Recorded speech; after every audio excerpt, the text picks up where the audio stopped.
Let us help you reach your peak in retirement. It's time for Retirement Elevated with Sean Lee. Hey everybody, welcome into the podcast. Sean and I back here again on Retirement Elevated to talk about pain points. We all get them, that's for sure, whether it's actual pain doing some activities or sports or whatever the case is, or financial, and we have those pain points as well. So we're going to dive into a few things on that. What's going on, my friend? How you doing? I'm good, man. We're just here enjoying the spring in Utah. That's good, good. So you guys had some baseball stuff going back again now, right? The kids are out and about, active?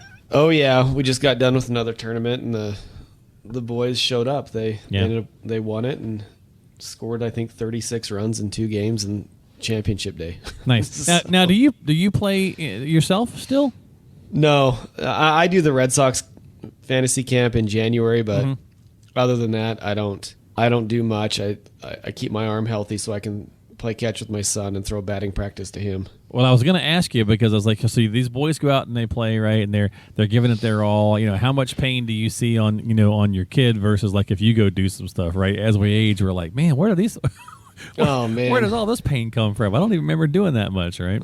Yeah, and when I go play at camp, it's like 7 games in 6 days or whatever, and that's a lot. I'm hurting for 2 weeks afterwards, but I mean, these little guys, they played 5 games in 2.5 days. And my son was up yesterday, told him we were going to take a day off and rest.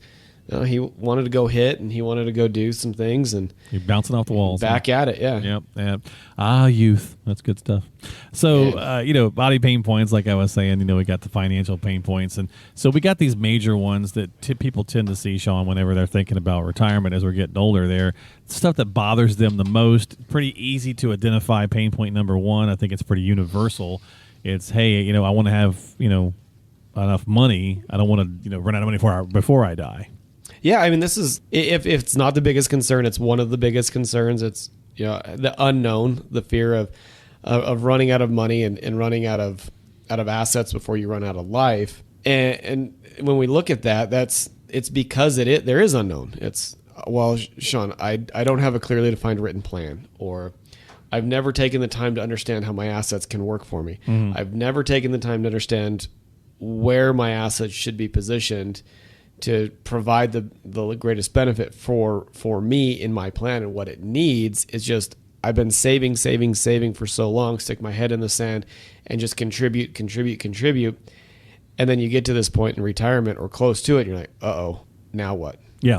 Well, actually, that's a great point, because I'm going to move around on this list to number 4, actually, on the pain points, because they kind of go together. So, yeah, you're building all this money. You don't want to run out before you pass away. And to your point, I've been saving. I've been doing the stuff I'm supposed to do.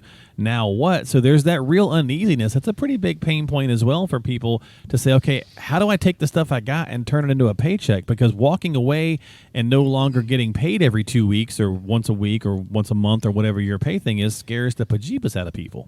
Well, and there's that unknown of, well, how do I do it? Right, exactly, yeah. How do I get the money out? And will taxes be withheld, or do I have to control that? And so not having that, coming back to that clarity, it's, well, all right, I'm nervous about this. My investments have been positioned the way that they've always been positioned, and it's done fine, I think. I don't really know. It's right. It's just gone up, it's gone down, and I'm to this point where I've got this chunk of money. Well, how do I strategically pull money out with the least amount of stress on the portfolio, 1, but 2, to give the greatest return of your money, which is the income, rather than that focus of return on your money, which is growth at that point. Yeah, and so it's the conversion of that typically people need help with, right? I mean, yeah, you could easily, a lot of this stuff you can, if you really wanted to figure it out, you could certainly do it, but there's so many of these little nuances, Sean, that's where it gets tricky. It's like, okay, if you just did the basics and you learned the basics, you're going to get the basics in return. But if you want to be most effective and efficient, that's why turning to a professional helps. You mentioned taxes. That's actually typically number 2 on the pain point list. Okay, well, I want to pull this money out. How is it taxed? What's the best way to be taxed? Like, which account do I take from first, and so on and so forth? And that kind of rolls into that frustration over taxes. Right, and it's unfortunately, a lot of people have the bulk of their assets in IRAs, 401ks, 403bs, 457s, whatever it may be, and that's that money. That's, you have no control over the taxation on that. It's your federally taxed rates. It's not like a capital gain or anything like that. It's ordinary income to you. But when you start to take a viewpoint on planning and say, all right, well, I've got Social Security income that if I'm strategic about my other assets, I can reduce the taxation on Social Security. I'm going to have, my IRAs, 401ks that are going to be taxed a certain way. Do you have after-tax brokerage accounts that are going to be taxed a certain way? Do you have tax-free money? And then more importantly, how do you bundle it all together to create the income that you want the most efficient way possible when it comes to taxes? Yeah, and so all these little pain points, they all kind of work together, right? It's like whenever you've pulled something, you pulled your hammy or whatever, right? And it's like it's killing you in that one area. So then you start to compensate by walking weird for a couple of days, and then your ankle starts to hurt or your knee or whatever. Yeah, exactly. Whatever the case might be. So you kind of have these things rolling in, and now pain point number 3, and I guess again they probably just move around in order. Typically, almost always number 1 is the running out of money thing, but it's that fear, so much so that paralyzing fear, Sean, of dealing with nursing home or some sort of long-term care event, that most of the time we just ignore it altogether, and that's just the worst strategy to take. Well, yeah, I mean, doing nothing is a plan in its own right. You're still doing something; it just might be nothing, right? I mean, it may not provide the outcome that you want long term, but saying I'm either not going to worry about it, that's a plan, or being so nervous that you don't want to spend money that you need to come up with, and you're buying insurances or whatever it may be, that's its own strategy. When we look at long-term care, quite honestly, the way that we look at it is, well, what's the math problem around long-term care in the area that you live in? What are the monthly costs? What's the average stay look like, et cetera? And then understanding what that cost would be total and how does that affect your plan? And if your plan succeeds with still having those costs, fine, what your plan is going to look like. If it's not going to succeed, well, then let's look at all the other options that are out there to provide for coverage and make a decision that's thought-provoking and thought and fact-based and not fear and emotional-based. Because then you can get on with your life. I've looked at it, I've made the decision, and I'll move on. Because there is other options out there. People a lot of times think, well, it's priced out too high, I can't do it, or whatever the case is. But there's different strategies you can talk with your professional about. Yeah, I mean, there's lots of different options, whether it's annuities with long-term care options or life insurance with long-term care options or standalone long-term care insurance, or if you're a federal government employee, they've got their own long-term care benefits that you can purchase. So there are choices out there. It's just a matter of understanding what they are, understanding how they could or couldn't fit into your plan, understanding what the disadvantages are, and then making a decision that's right for you. Yeah, how do we best tackle it? We were talking about not making a choice. I always think about a great line in a song from Canadian band Rush that says, if you choose not to decide, you still have made a choice, right? Exactly. So you're doing something. You're making, inaction is still, in a way, action, right? You're doing something, even if it's negative, I suppose. That's the way you might want to look at that. All right, so final pain point. We'll wrap it up. We'll keep it short and sweet this week.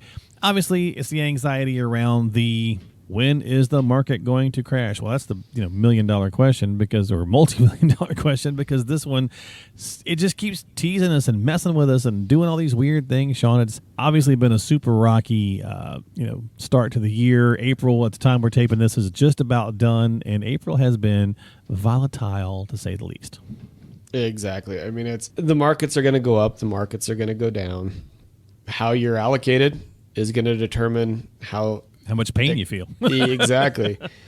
Are you going to ride that roller coaster up? You're going to ride it down? Are you going to not be emotional? But when we look at the impending market crashes, it happens. I mean, we're going through it right now where we've seen the markets correct a little bit, depending on what time of the year it is, what day it is. The markets are in correction territory. But at the end of the day, that's going to happen. And if you're looking at retirement, you're looking at income, you're looking at creating a successful plan to allow you to live and do the things that you want to do, having clarity around how your income comes out and segmenting your assets for how income can come out is going to allow you the kind of a permission slip to say, all right, I know where my income's coming from. Mm-hmm. I'm not going to worry about the markets. They're going to do their thing. And let's just look at the fundamentals and the facts rather than what the talking heads on TV are spouting off, because that's just to get ratings. It's not one, it's usually not based in fundamentals on anything other than getting ratings. And two, what they say has zero effect on your individual unique plan. Right. Yeah. Yeah. I mean, a lot of times, we definitely know that's the case, and it's going to be sensationalistic. And even if there is a lot of choppiness out there, sitting around and watching it on the regular, it's not good for you. And most of the time, if you've got a good strategy in place, Sean, you're talking about those are the later monies anyway, right? So if you've got a good strategy and a plan in place, you won't have to worry so much about like the reaction today, because this hopefully is going to be later money. It's not your now money. Exactly. Am I correct there? That's exactly it. Okay. All right. So there you go. So pain points, pretty simple, pretty right to the point. Death and taxes, certainly on that list. Running out of money before we pass away, taxes. Nursing home or long-term care, just how do we turn it into a paycheck? I still need to see that paycheck every month or every 2 weeks or whatever. And, of course, market downturns, always going to be pain points, usually the tops of the list. And whenever we ask these questions and do polls and things of that nature. So if you've got some of these pain points, definitely reach out to your professional and have a conversation. If you're already working with the team at Elevated Retirement Group and there's something that's bugging you, well, let them know. They'll have a conversation with you about it. They'll help you get through whatever that's going on. But most of the time, that's not the case. It's people who are listening or checking out the podcast for the first time that really need to reach out to a professional and get started. And then, like any show we talk about, always check with a qualified pro before you take any action based on your unique situation. You can reach out to Sean and the guys if you'd like to talk to him at 855-50-RETIRE. That's 855-50-RETIRE. Or stop by the website, elevatemyretirement.com. That's elevatemyretirement.com. And don't forget to subscribe to us on Apple, Google, Spotify, so on and so forth. Sean, thanks for hanging out, my friend. I'll talk to you pretty soon. Have a great week. Thanks, brother. We'll catch you next time here on Retirement Elevated with Sean Lee from Elevated Retirement Group.